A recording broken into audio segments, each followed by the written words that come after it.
At exactly 2:12 in the morning, the digital eye of a security camera catches a sudden violent movement in the dead of night. This catastrophic misunderstanding of cloud forensics preserves the exact terrifying moment the nightmare truly begins. But this suspected kidnapper chooses a totally different, incredibly public, and entirely baffling route. The ransom demands are not sent to the frantic family waiting by the phone. Instead, they are deliberately and methodically dispatched directly to major news media outlets. The alleged captor is bypassing the victim's immediate family entirely and communicating directly with the hungry press corps. This highly calculated and extremely risky decision to instantly weaponize the national media completely contradicts the standard established behavioral profile of a traditional ransom-driven abduction. It immediately transforms a previously quiet suburban crime scene into an explosive and highly volatile national media circus. The written demands themselves lay out incredibly strict, seemingly impossible deadlines for the massive delivery of the required funds. The psychological tension reaches an absolute boiling point as the clock mercilessly ticks down toward the very first explicitly stated deadline. Federal law enforcement, local detectives, and the terrified family all wait in agonizing, paralyzing suspense for the one crucial thing that absolutely must accompany any legitimate ransom demand. It leaves federal investigators with a solitary, chilling image that will soon become the absolute focal point of a massive nationwide manhunt. They are desperately waiting for a conclusively verified proof of life. They urgently need a recent photograph, a clear voice recording a specific current statement, absolutely anything that scientifically proves Nancy Guthrie is still physically alive and actually in the direct physical custody of the unknown person making these grand public demands. But the dreaded deadline arrives, and the critical deadline passes in total absolute silence. Agonizing hours slowly stretch into grueling days, and not a single shred of verifiable biological or physical proof is ever provided to the authorities or the contacted media outlets. The suspected kidnapper continues to boldly issue threats and escalate demands through the public press, but entirely fails to produce the core living collateral absolutely required to make any ransom scheme actually work. The absolute chilling silence from the alleged captor regarding the victim's actual physical condition is entirely deafening. It severely forces behavioral analysts and seasoned detectives to confront a truly terrifying psychological reality. But what that surviving fraction of a second reveals is not just the mere presence of a violent predator in the night. Why exactly would a highly organized criminal go to the immense physical risk of violently extracting a high-profile elderly target from her secure home, actively contact the national media to aggressively demand a massive payout, but absolutely categorically refuse to prove the injured victim is still breathing? This glaring, terrifying absence of basic physical evidence completely shatters the initial working theory of the entire case. What kind of supposed kidnapper fails to prove they actually have the living hostage? Unless the demanded ransom money was never the actual primary objective from the very beginning.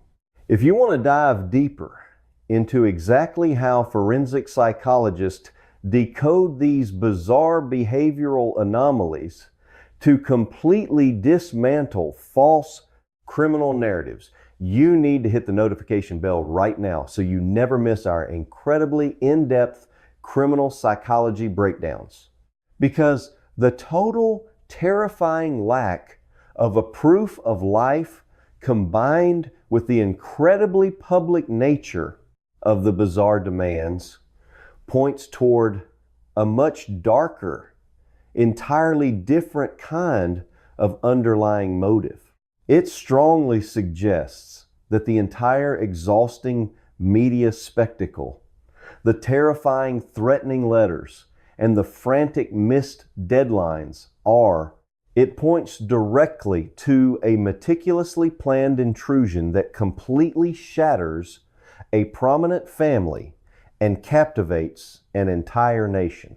Nothing more than a highly orchestrated grand illusion explicitly designed to completely blind the investigators to the grim reality. To pierce through that incredibly grand illusion, the specialized investigative teams must entirely abandon the chaotic, distracting noise of the media spectacle and return exclusively to the silent, unblinking testimony of the physical and digital evidence. The Federal Bureau of Investigation officially steps in bringing the full, overwhelming weight of their highly advanced cyber and forensic divisions to bear on the shattered suburban crime scene. Their absolute first operational priority is returning to the exact digital moment the timeline violently broke. They completely bypass the physically damaged hardware left on the porch and directly access the secure remote Google Nest backend servers.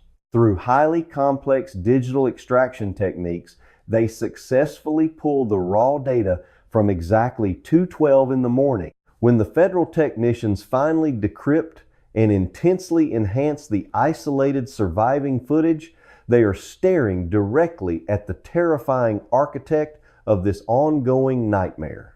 The recovered digital frames clearly reveal a male figure aggressively and purposefully approaching the quiet entryway. The digital footprint left behind by this arrogant miscalculation forces us to look much closer at the harsh forensic realities of modern targeted crimes.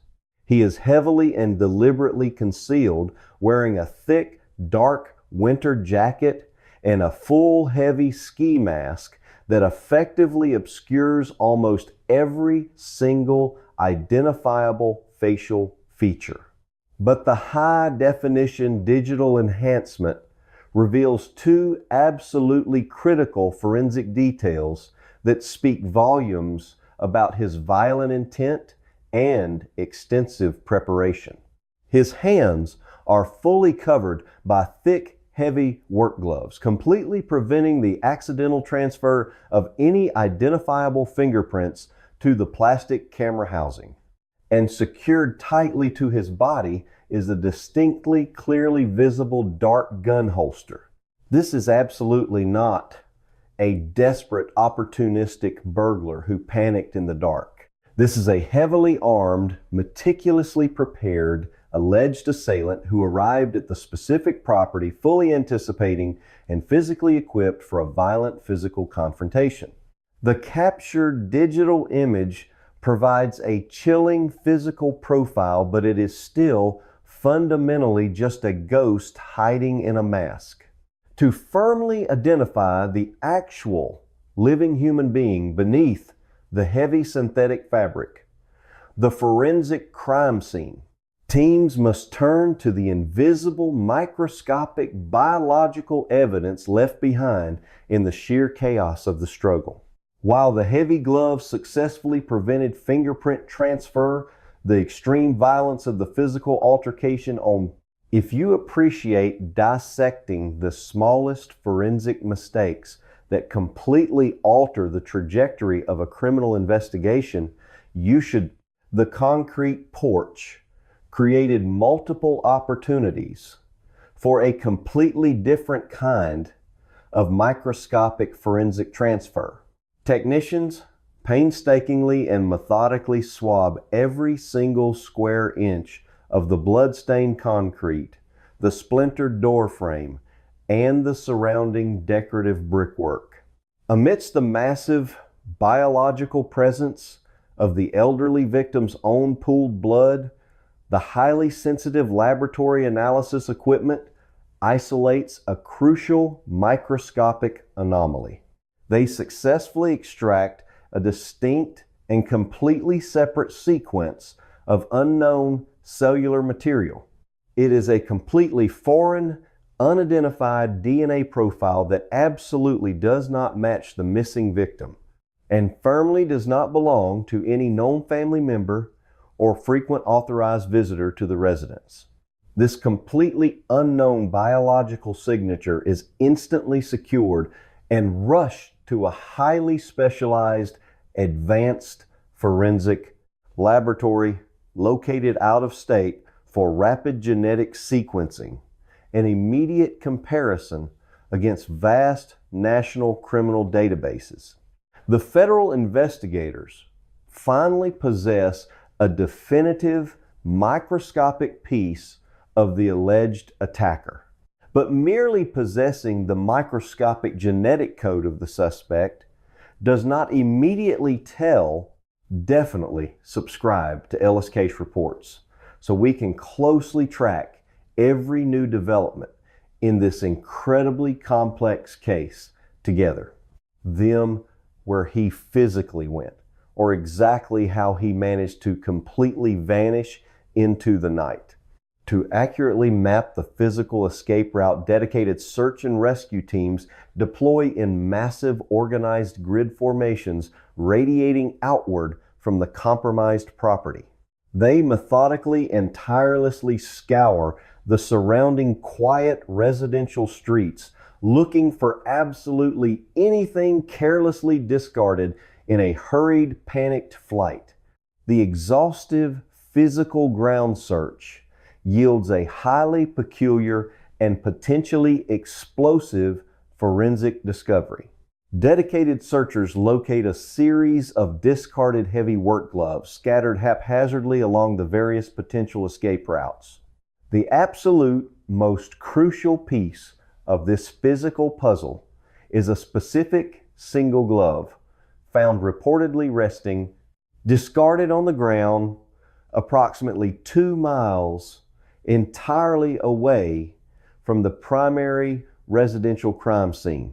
The specific geographic location of this reportedly discarded item is absolutely critical to the spatial and logistical analysis of the entire crime. 2 miles is an immense, incredibly significant physical distance to cover while actively fleeing a violent, bloody crime scene, especially if the unknown suspect was potentially physically carrying an incapacitated, bleeding 84-year-old woman, because this single recovered image does not just show a man cutting a wire in the dark. The sheer geographical distance explicitly between the pooled blood on the porch and the discarded synthetic glove strongly reinforces the absolute logistical necessity of a secondary hidden getaway vehicle. The masked suspect could not possibly have covered that expansive 2-mile distance on foot while physically managing a bleeding hostage and successfully evading immediate neighborhood detection. The physical evidence completely and undeniably confirms that the alleged attacker absolutely had to have a completely separate, heavily concealed vehicle waiting nearby in the dark to facilitate the rapid extraction. The advanced digital cloud forensics perfectly captured his masked face. The microscopic biological extraction perfectly captured his unique genetic code. The scattered physical evidence points directly to his frantic physical escape route. But despite all of these incredible forensic breakthroughs, the investigators are still completely, fundamentally blind to the absolutely most important, massive physical object in the entire case. They desperately possess the suspect's DNA and his terrifying digital image, but they still it acts as the primary gateway into a terrifying labyrinth of conflicting physical evidence, bizarre demands, and a timeline that seemingly defies all conventional logic. Like the crucial mobile fortress he actually used to securely transport the victim into the dark. The immense pressure of the mounting public scrutiny rapidly begins to fracture the local command structure, managing the initial response. In the critical early hours, when securing the perimeter and preserving the fragile scene should have been the absolute highest priority, glaring procedural errors were reportedly made. These alleged early missteps ignite a fierce wave of public outrage directed squarely at Pima County Sheriff Chris Nanos. The community backlash is so severe and immediate that an aggressive political recall campaign is actively launched demanding his immediate removal from office. The local constituents are absolutely furious, believing the initial mishandling of the residential property severely compromised the integrity of the painstakingly collected material. The intense political heat threatens to completely derail the vital focus of the multi-agency task force. But just as the local department is drowning in intense public criticism, a completely different avenue of inquiry finally yields a massive structural breakthrough. Investigators desperately scanning commercial security networks located miles away from the initial epicenter locate a crucial piece of visual data. A local Circle K convenience store situated directly along a highly probable exit route provides a grainy but absolutely vital recording. To truly understand how a targeted strike exactly like this could unfold undetected in the shadows we have, the exterior surveillance lenses capture a solitary dark automobile idling near the fueling pumps. This specific unknown conveyance is immediately designated as the absolute primary vehicle of interest by the federal task force. The specific timing of its sudden appearance is absolutely not a mere nocturnal coincidence. Dedicated detectives rigorously analyze the exact spatial distance between the compromised residential address and the brightly lit commercial lot.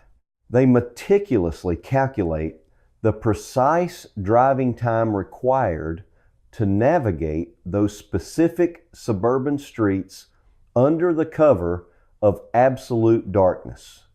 The resulting mathematics are completely undeniable. The sudden arrival of this mysterious automobile at the commercial property perfectly undeniably aligns with the exact chronological window following the violent severing of the residential security feed. It is a totally flawless temporal match. The exhausted task force truly believes they have finally found the phantom transportation successfully used to move the highly vulnerable hostage.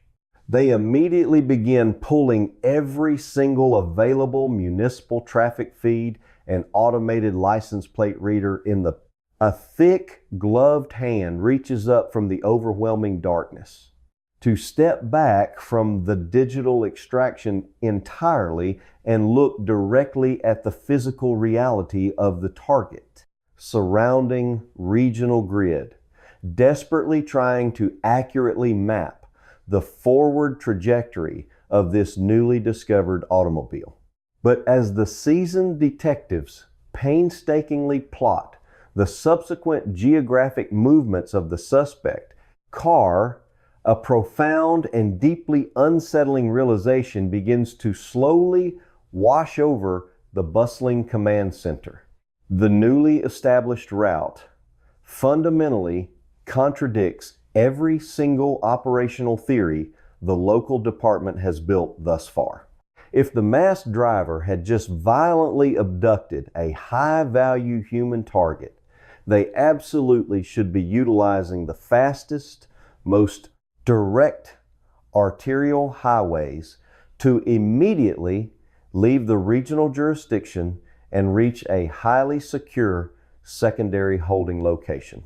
They desperately should be fleeing the rapidly expanding law enforcement dragnet with maximum possible speed. Instead, the strictly mapped geographical movements of the Circle K automobile suggest something entirely different and infinitely more sinister.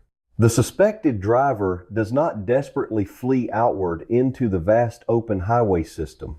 The highly calculated route explicitly shows the car moving erratically, repeatedly, looping back through desolate secondary.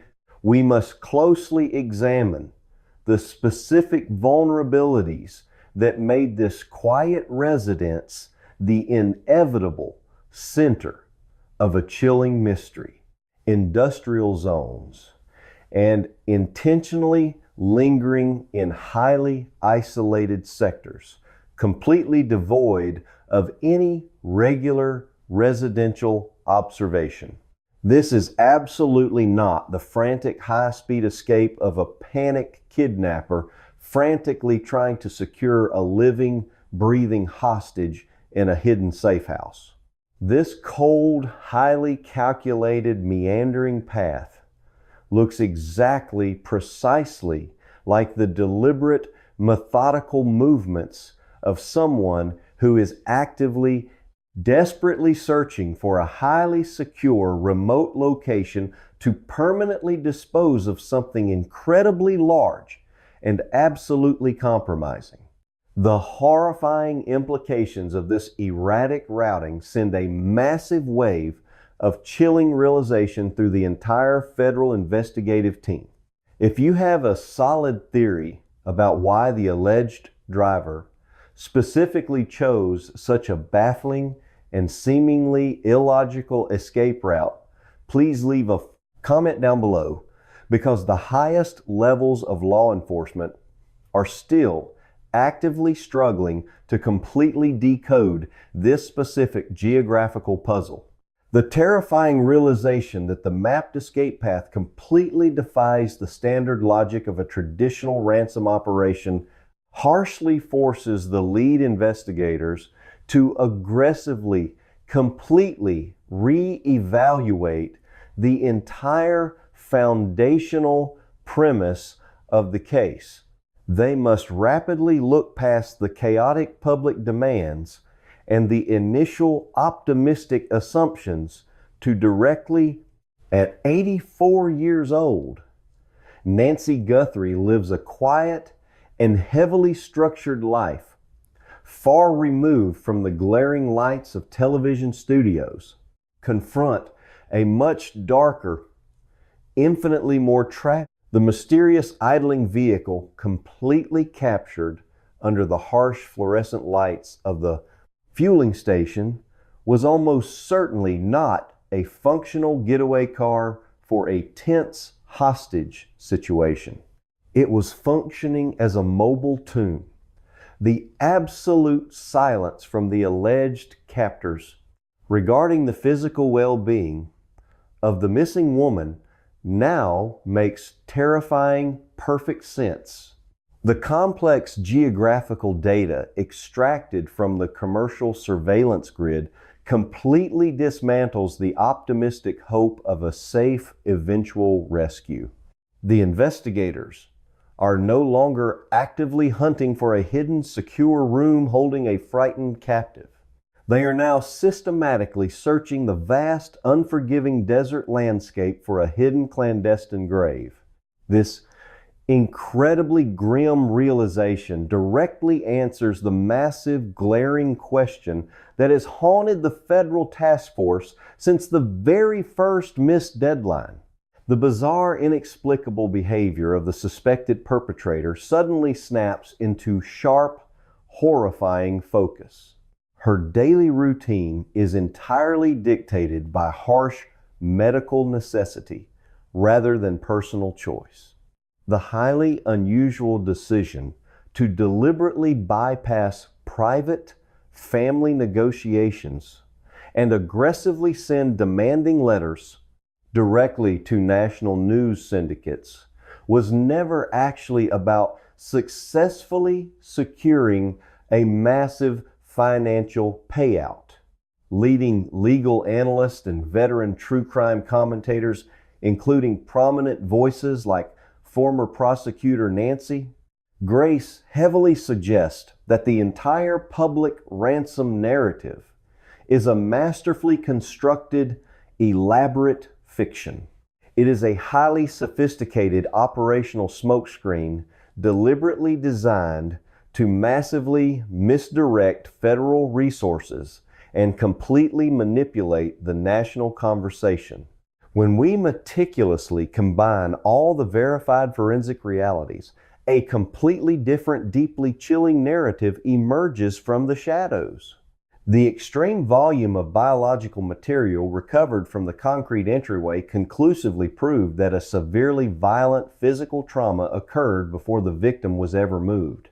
We must grimly factor in the absolute confirmed reality of her extremely fragile 84-year-old cardiovascular system.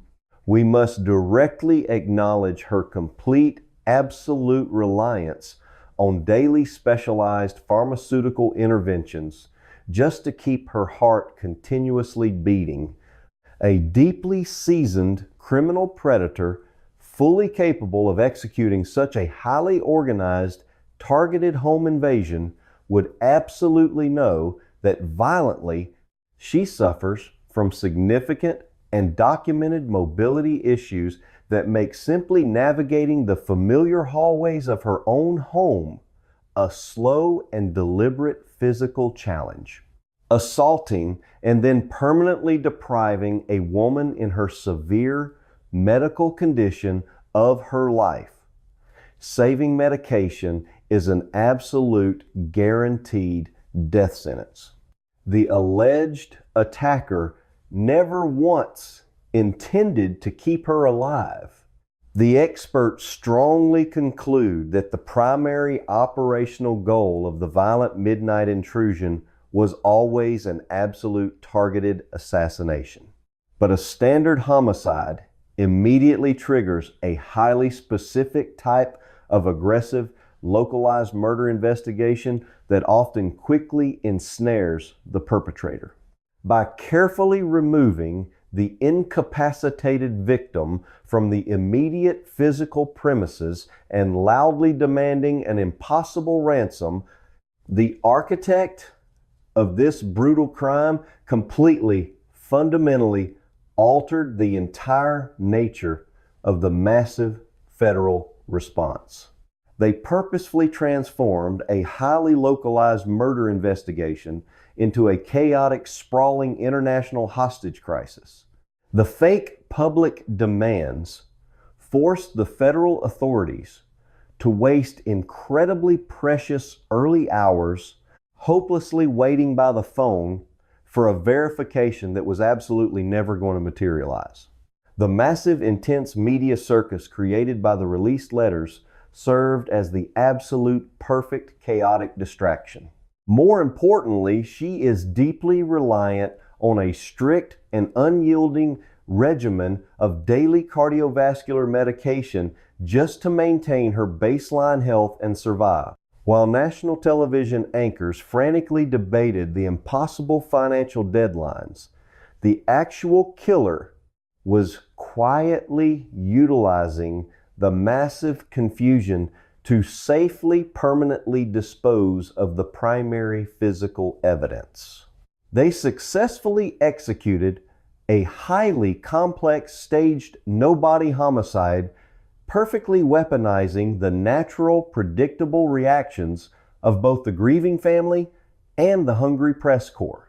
The absolute brilliant cruelty of this specific strategy is that it completely paralyzes the standard legal justice system. In a standard criminal prosecution, the physical body of the deceased victim is the absolute most important foundational piece of evidence required to successfully secure a formal murder conviction. It scientifically tells the medical examiner exactly how, when, and where the fatal trauma was definitively inflicted. By completely successfully erasing the central victim from the physical universe, the alleged killer effectively strips the prosecuting attorneys of their absolute most powerful legal weapon. They intentionally leave the grieving family suspended in a state of agonizing, perpetual ambiguity. The perpetrator knows that without a definitively recovered body, any future defense attorney can endlessly argue alternative theories in a court of law. She is a woman who physically cannot move quickly under any circumstances, who cannot possibly defend herself against a sudden violent. They can boldly claim the elderly woman simply wandered away and succumbed to the harsh elements. They can aggressively suggest she was taken by an entirely different unknown party. The completely fake kidnapping scenario provides a permanent built-in legal reasonable doubt designed to successfully defeat any future jury trial. This was a profoundly cold, meticulously engineered execution disguised as a chaotic extortion plot.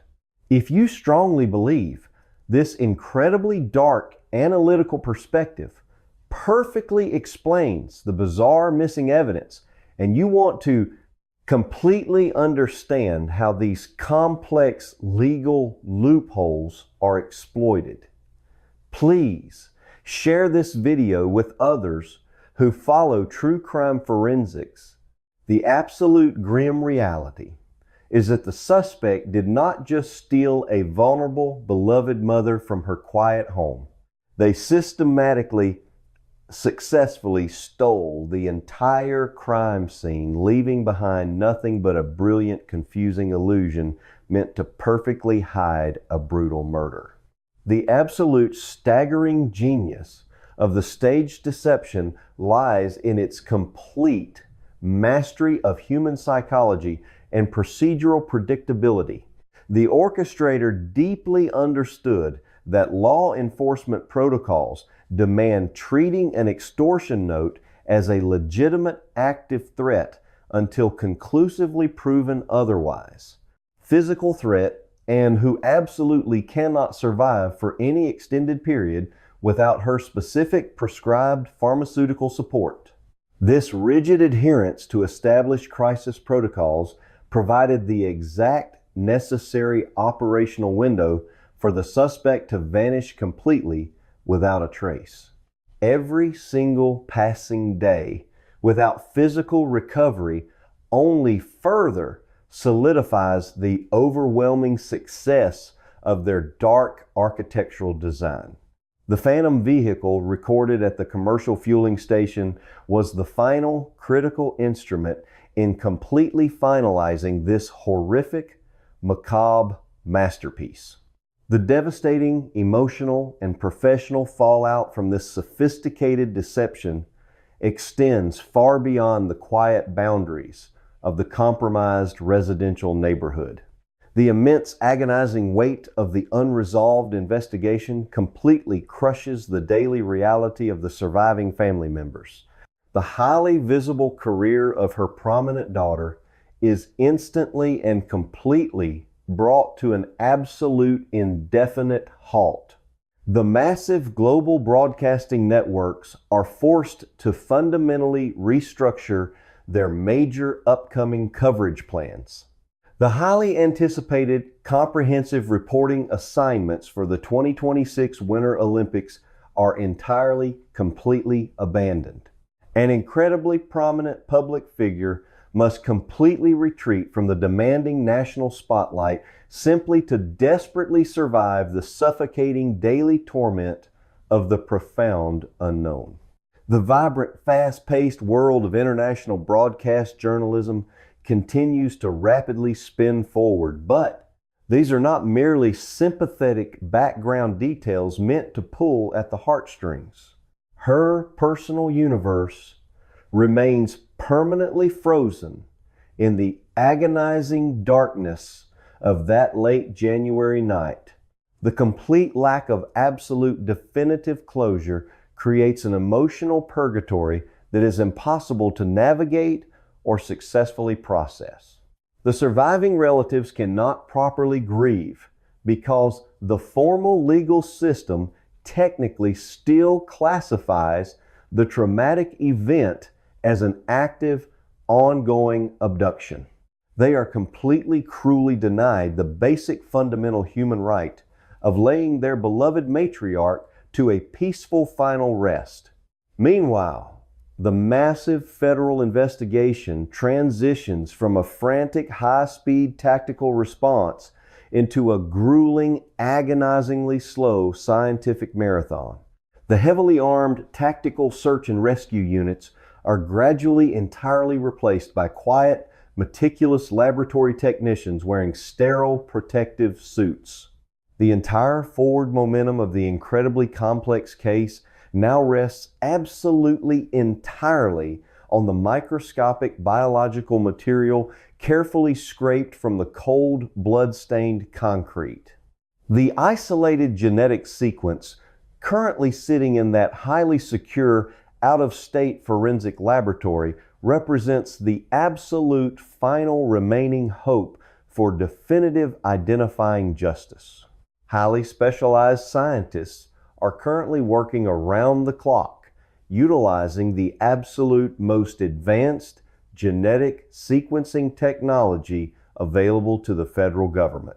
They are aggressively, desperately trying to perfectly match the completely unknown cellular profile against millions of established criminal records housed in heavily secured national databases. These are critical physiological and forensic facts that instantly and completely rule out any early passing theories of a voluntary or confused disappearance. It is an incredibly high-stakes, silent race against the relentless passage of time. But the terrifying underlying reality of the current investigative stalemate is profoundly, deeply unsettling. Somewhere out there walking freely among the general public is an alleged, highly calculating predator who confidently believes they have successfully, completely committed the perfect, untraceable crime. They watch the evening news broadcasts featuring the devastated family and the completely baffled local police department. They know with absolute terrifying certainty that as long as the remote clandestine burial site remains entirely, completely undiscovered, their grand deceptive illusion remains perfectly intact. They deeply understand that the immense burden of scientific proof lies entirely, completely heavily upon the exhausted shoulders of the state prosecutors. The suspect rests easy in the cold, calculated knowledge that microscopic genetic evidence alone, without a definitively recovered physical body, is incredibly difficult to successfully, completely prosecute in a modern, high-profile criminal courtroom. The genetic material might successfully, eventually identify the masked man who aggressively stood on the porch, but it absolutely cannot legally, conclusively prove what he ultimately finally did with the highly vulnerable victim after the security camera was violently disconnected. The lens is fully covered and then the connection is abruptly and permanently severed. A woman in her incredibly frail condition simply does not voluntarily walk away into the freezing. The agonizing waiting game continues indefinitely, while a brilliant, ruthless architect of violence patiently, silently waits for the heavy storm of public scrutiny to permanently, finally, completely pass. The profound silence from the suspect is incredibly deafening and absolutely terrifying in its calculated discipline. There are absolutely no accidental panicked leaks to the press, and absolutely no drunken late-night confessions to undercover informants. The tight operational security maintained by the perpetrator strongly indicates a highly disciplined, potentially professionally trained individual who feels absolutely no remorse or psychological pressure to confess. The heavy, agonizing silence stretching across the passing months slowly, systematically erodes the remaining public hope for a miraculous, safe resolution.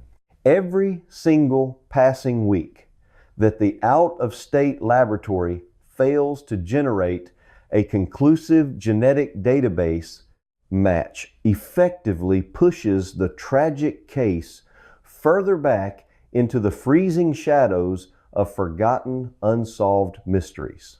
What this case thoroughly teaches us about the deeply terrifying rapid evolution of staged crimes completely redefines our modern foundational understanding of premeditated extreme violence. We are currently actively witnessing a profound, deeply disturbing tactical shift in modern criminal behavioral methodology. Dark of her own volition. Leaving her life, saving medications, sitting untouched on the counter. Historically violent residential home invasions were largely impulsive, highly chaotic, unorganized events driven primarily by immediate panic and a desperate, urgent need for quick financial extraction. But the complex, brilliant architecture of this specific, horrific, enduring tragedy actively reveals an entirely new, highly sophisticated breed of alleged offender who actively, aggressively, purposefully weaponizes the strictly predictable procedural rules of the modern legal justice system itself. This specific perpetrator intentionally, purposefully utilized the massive, expansive reach of the national broadcast media as a highly deliberate tactical instrument to completely successfully misdirect a massive, rapid federal deployment. Furthermore, this sprawling investigation explicitly serves as a massive critical educational warning regarding the absolute permanent reality of modern digital cloud forensics. The violent, physical, localized destruction of external camera hardware at a primary crime scene is now a completely, totally, fundamentally useless physical countermeasure. The vital identifying digital footprint is instantly, permanently, securely preserved on remote, distant, secure servers, entirely, completely immune to the brute physical violence aggressively occurring on the actual residential porch. This fundamental, unyielding technological reality absolutely guarantees that even the absolutely most meticulously, brilliantly planned but there is another crucial layer to her identity that instantly elevates the risk profile of this entire situation to an unprecedented level.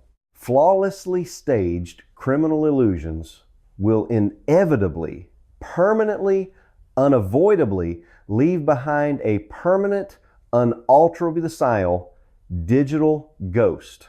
The singular, critical, catastrophic failure To completely, fully understand this massive global technological shift is exactly, precisely what ultimately provided federal investigators with the absolute only surviving visual, physical description of the heavily suspected structural architect. The intense, ongoing analysis of these profound digital forensic failures and highly deliberate public media manipulations completely, totally, fundamentally changes how criminal behavioral scientists must cautiously, carefully approach modern, complex, high-profile abduction cases moving forward. The masked intruder aggressively reaching toward the small plastic lens strongly, confidently believed that violently snapping the fragile internal wire would instantly guarantee his absolute permanent anonymity. He was entirely, fundamentally wrong about the robust nature of modern digital security. But while his catastrophic ignorance of advanced remote cloud computing ultimately completely betrayed his disguised physical presence, he was horrifyingly, absolutely, undeniably successful in executing the secondary phase of his dark plan.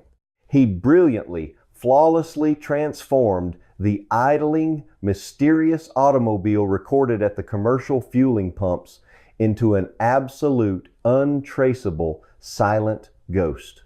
Despite living completely alone in this quiet suburban neighborhood, she is the beloved mother of Savannah Guthrie.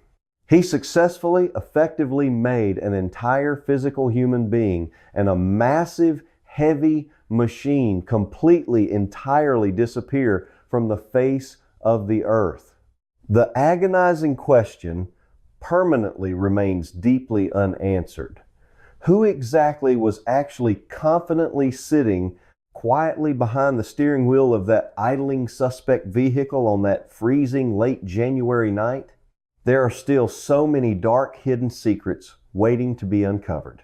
To deeply explore the absolute newest breaking investigative updates and to meticulously follow every single future development of this incredibly complex, ongoing legal medical mystery, please eagerly click the highly recommended video currently appearing directly on your screen to continue watching Ellis Case Reports, one of the absolute most recognizable and influential television broadcast journalists in the entire country. This extremely high-profile family connection introduces an immediate and undeniable tension into the narrative of her daily existence. It potentially transforms a highly vulnerable elderly woman into a tremendously high-value target for absolutely anyone harboring dark intentions or seeking extreme leverage.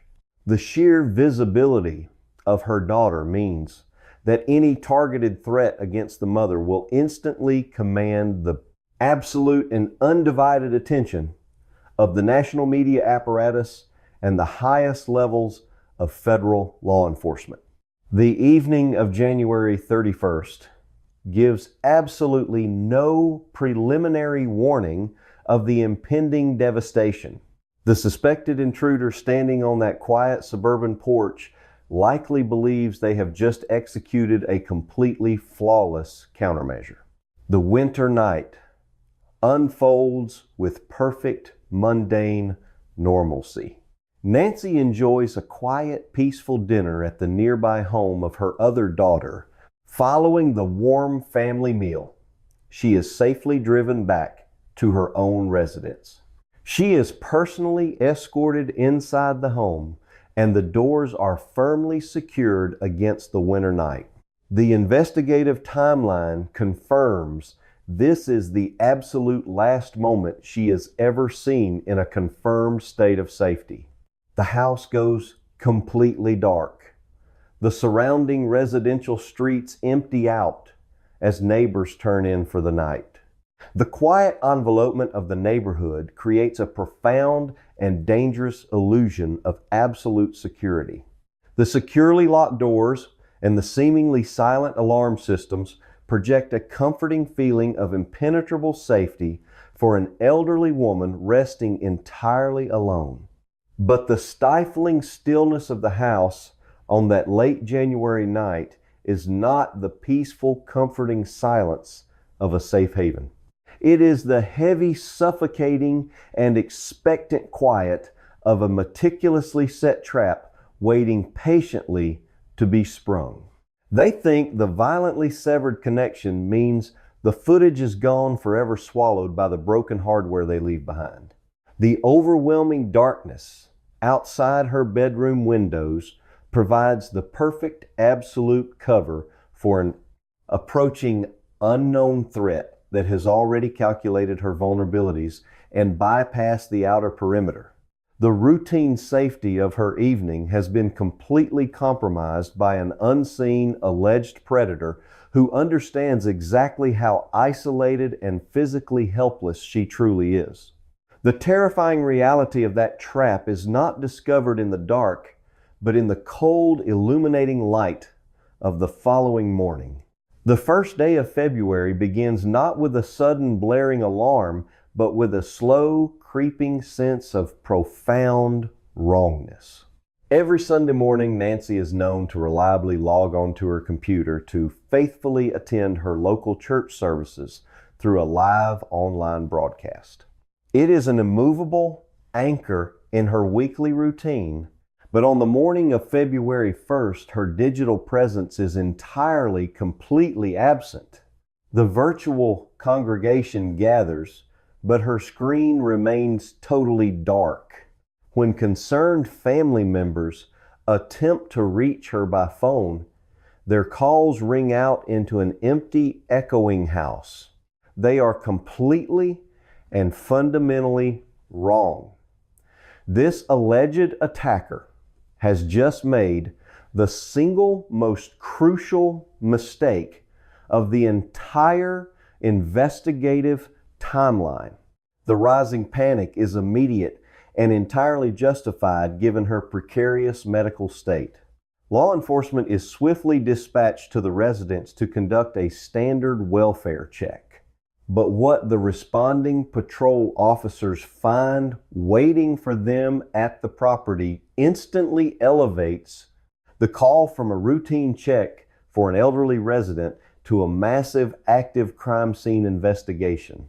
The front door shows signs of a disturbance, but it is the physical evidence left behind on the concrete porch that chills the investigators to the bone.